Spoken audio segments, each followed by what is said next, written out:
সকলকে রাখি পূর্ণিমার অনেক অনেক অনেক শুভেচ্ছা। সকাল সকাল রেডি কোথায় হয়ে যাচ্ছিস তুই? ছেলেকে নিয়ে বেরিয়ে তো পড়েছি এদিকে। বাপের বাড়ি যাওয়ার উদ্দেশ্যে। এইদিকে দেখুন, আকাশটা কিন্তু সকাল থেকে বেশ মেঘাচ্ছন্ন। বৃষ্টি হওয়ার আগেই আমি আর ছেলে বেরিয়ে পড়েছিলাম বাজারের দিকে।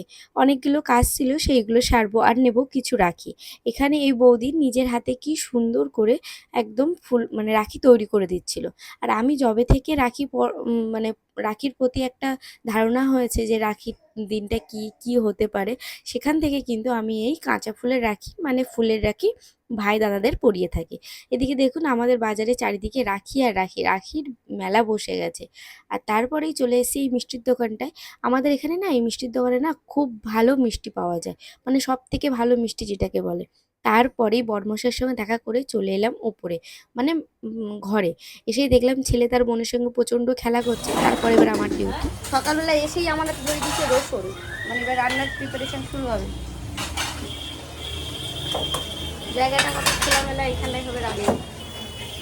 বাবা অনেক আশা করে বলেছে আমার হাতে বিরিয়ানি খাবে, তাই তার তোড়জোড়। এইদিকে আমার হেল্পার এনাকে বলেছি আমাকে একটু তুই গুছিয়ে দিবি আর আমি তাড়াতাড়ি করে রান্নাটা বসিয়ে দেবো। ও খুব সুন্দরভাবে সবগুলোকে গুছিয়ে দিচ্ছিল। এইদিকে পেঁয়াজ লঙ্কা আলু কাটছিল। আর এইদিকে দেখুন, আমি কিন্তু রান্নাটা বসিয়ে দিয়েছি। রান্না বসিয়ে দিয়েছি মানে উনানটা ধরিয়ে নিয়েছি। তারপরে কড়াটা গরম হলেই দিয়ে দেবো কিন্তু একটু তেল। ভালো করে তেল গরম হলে, বিরিয়ানিতে যে পরিমাণে তেল লাগে তার থেকে একটু অল্প তেল দিয়েছিলাম, যে অল্প করে তেলে খাবো, কারণ বাবা মা সবারই বয়স হচ্ছে, আমার হাজবেন্ডেরও একটু সমস্যা আছে, ওই জন্য করে একটু অল্প তেলেই করব। ওইদিকে তেলে গরম করে পেঁয়াজটা বসিয়ে দিয়েছি ভাজতে। আর তারপরেই মাংসটা ম্যারিনেট করব। মাংসটা ধুয়ে পরিষ্কার করে নিয়েছি, তার মধ্যে দিলাম টক দই, লঙ্কার গুঁড়ো, একটু লবণ স্বাদ মতো, আর হালকা করে অল্প করে একটু তেল। তেল দিয়ে ভালো করে কিন্তু জিনিসটাকে ম্যারিনেট করে রাখতে হবে। আমি কিন্তু এই পর্যায়ে কাশ্মীরি রেড চিলি পাউডারটা দিইনি, তাহলে কিন্তু রঙটা আরও ভালো আসতো। তাই আমি ওটাকে স্কিপ করে গেছি, দিয়ে অল্প করে ঝাল লঙ্কাই দিয়েছিলাম। আর এদিকে দেখুন, আমার পেঁয়াজ ভাজা হয়ে গেছে, মানে বেরেস্তা করা হয়ে গেছে। এখান থেকেই কিছুটা বেরেস্তা আমি তুলে নেবো। আর তারপরে যে বেরেস্তাটা ছিল সেই বেরেস্তার মধ্যেই আমি দিয়ে দেবো কিছুটা জল। এই জলটাই কিন্তু বিরিয়ানি রান্নার মেন জিনিস। এর মধ্যেই দিয়ে দেবো একে একে করে কেটে রাখা ডুমো ডুমো করা আলু। আলু কিন্তু আমাদের বিরিয়ানিতে বেশ একটা খুব গুরুত্বপূর্ণ পার্ট হিসাবে কাজ করে। কেন জানি না, আমার কিন্তু খুব ভালো লাগে বিরিয়ানিতে আলু খেতে। বিরিয়ানি মানে ভাতের থেকে আলুটা কিন্তু বেশ টেস্টি হয়। এরপরে আমার আলুগুলো দেওয়া পুরোটা হয়ে গেছে। এবার দিয়ে দেবো কিছুটা পরিমাণ মতো লবণ। লবণ না দিলে তো হবে না। লবণ যেমন বেশি দিলেও সমস্যা, কম দিলেও সমস্যা। তাই পরিমাণ মতো কিন্তু লবণটা অবশ্যই দিতে হবে। আর দিতে হবে অল্প করে একটু লঙ্কার গুঁড়ো, কারণ বাচ্চাগুলোও আছে, তাদেরকেও তারাও খাবে।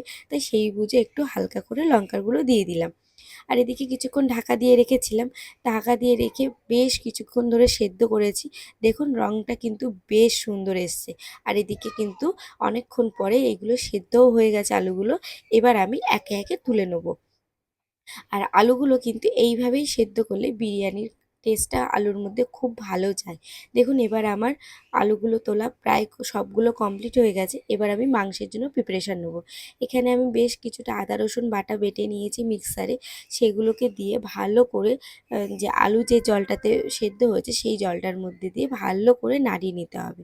আর তার মধ্যে দিতে হবে একটু মিঠা আতর। দেখুন এই আতরটাই কিন্তু দিতে হবে, বেশ কয়েক ফোঁটা দিলেই হবে। তারপরে যে ম্যারিনেট করা মাংসটা সেটাকে দিয়ে সুন্দর করে মিক্সড করে নিতে হবে। আর তার মধ্যেই কিন্তু আমি বেশ কিন্তু আবারও কিছুটা অল্প করে লবণ দিয়ে দিয়েছিলাম, আর দিয়েছিলাম লঙ্কার গুঁড়ো। দেখুন কালারটা কি সুন্দর এসছে মিক্সড করে নেওয়ার পরে। এবার এটা হতে থাক। আমি এবার কিছুটা অন্য কাজগুলো সেরে নিই। চালগুলো ধুয়ে পরিষ্কার করে নিতে হবে, নাহলে তো হবে না। আমি এদিকে চালটা ধুয়ে ভিজিয়ে নিয়েছিলাম অনেকক্ষণ। আর এদিকে প্রায় মাংসটাও হয়ে গিয়েছে। এবার ভাতের প্রিপারেশনটা করে নেব। হাঁড়িটা বসিয়ে দিয়েছি আর এর মধ্যে দিয়ে দেবো বেশ কিছুটা জল। শুধু কি জল দিলে হবে? বিরিয়ানিতে তো আরও কিছু কিছু জিনিস লাগবে। দিলাম তেল, দিলাম কিছুটা লবণ, আর দেবো কিছু গোটা গরম মশলা। গোটা গরম মশলা না দিলে তো বিরিয়ানির সেন্টই আসবে না। এদিকে ভাতের জলটা গরম হতে থাক আর আমি একটু ঘুরে নিই। জানো তো বেশ রান্না করে গরম লেগে গেছে। এদিকে দেখো আকাশে কিন্তু প্রচণ্ড মেঘ হয়ে রয়েছে, বৃষ্টির কিন্তু কোনো রকম নামই নিচ্ছে না। রান্না করতে করতে গরম লাগাতে আমি একটুখানি এদিকে বসেছিলাম। এটা হচ্ছে আমার দিদির ছেলে। সে তো প্রচণ্ড মানে দুষ্টু এই দিদিরই ছেলে। আর আকাশটা দেখো কতটা সুন্দর লাগছে, চারিদিকটা মেঘাচ্ছন্ন, বেশ কিন্তু ভালো লাগছিল। আর চারতলার ওপর থেকে দেখতে কিন্তু আরো ভালো লাগে। এদিকে আমার বাবা এসেছিল, বাবার এই সাথে একটু সোনা, গল্প করছিলাম। ভাবলাম এটাকে একটু ক্যামেরা বন্দি করে নিই, তাই সেটাকে একদম একটু তাড়িয়ে ক্যামেরা দিয়েছি। বন্দি করছিলাম আর গল্প করছিলাম। আর বাবার আশাতেই কিন্তু আজকে আয় আয়, বিরিয়ানিটা আমার করা। বাবা বারবারই বলছিল যে তোর হাতে বিরিয়ানি খাবো, লজ্জা তাই পায় সব। বাবার কথা রাখতে বিরিয়ানিটা করলাম। এদিকে দেখো মা সেই দাঁড়িয়ে আছে, আজকে মাকে কাজ থেকে ছুটি দিয়েছি, বলেছি আমি আর মানে চুমকি মিলে কাজগুলো করবো। এদিকে দিদির বসে একটু আমরা দুই গল্প রানী একটু করি। রেস্ট না নিলে হয় বল? তোরা চলে গেলি কেন? হ্যাঁ, তোরা চলে গেলি কেন? এই তোরা চলে গেলি কেন? এগুলো কিন্তু আমাদের বাড়ির সব দুষ্টুগুলো। এখানেই আসলে আমার ছেলেটা বেশি আনন্দ পায়। দেখুন এখানে অনেক পুচকু আছে না, সবার সাথে আনন্দ করছে। এই চলে এসছে আমার রান্নার মেন রান্নি, এবার কাজ সব ওর। ও বলে বলে দেবে, এবার আমি সব কাজগুলো করব। এই হাঁড়ির মধ্যে দিয়ে দিলাম মানে আগে থেকে করে রাখা, রেডি করে রাখা মাংসটা। তার মধ্যেই কিছুটা আবার দিয়ে দিল লেবু, আবার দিয়ে দেবে কিছুটা টক দই। টক দই কিন্তু বিরিয়ানিতে লেয়ার লেয়ার হিসেবেই যায়। তোমরা যারা বিরিয়ানিটা করো তারা কিন্তু জানো, লেয়ার লেয়ার হিসাবেই টক দইটা যায়, আর একটু কিন্তু বেশি পরিমাণেই যায়। তারপরে দিয়ে দিচ্ছিল কিছুটা ঘি, আর গরম করে মানে সবে হওয়া ভাত। একটু কিন্তু 1 ফুট হওয়াতে মানে কিছুটা বাকি থাকবে, 100%-এর মধ্যে 90% হবে, আর 10% বাকি থাকবে। সেই অবস্থাতেই কিন্তু ভাতটা নামাতে হবে। এদিকে ভাতটা হয়ে গিয়েছে, এবার লেয়ার করে করে নেওয়া হবে। এই যে ভাত দিয়ে কিছুটা দুধে গোলা কেশরের জল, কেশর না ফুড কালার দিয়ে, ফুড কালার দিয়ে সেই জলটাকেই ওপরে লেয়ারে লেয়ারে দেওয়া হচ্ছে। আরও কিছুটা ভাত দিয়ে আবারও কিছুটা লেয়ার করে নেওয়া হচ্ছে। দেখুন এদিকে কিন্তু প্রায় বিরিয়ানি হাঁড়ি রেডি করা কমপ্লিট হয়ে গেছে। আর এবছর কিন্তু 1:30টার পরেই ছিল রাখি বাঁধার একদম সঠিক সময় বা শুভ মুহূর্ত যেটাকে বলে।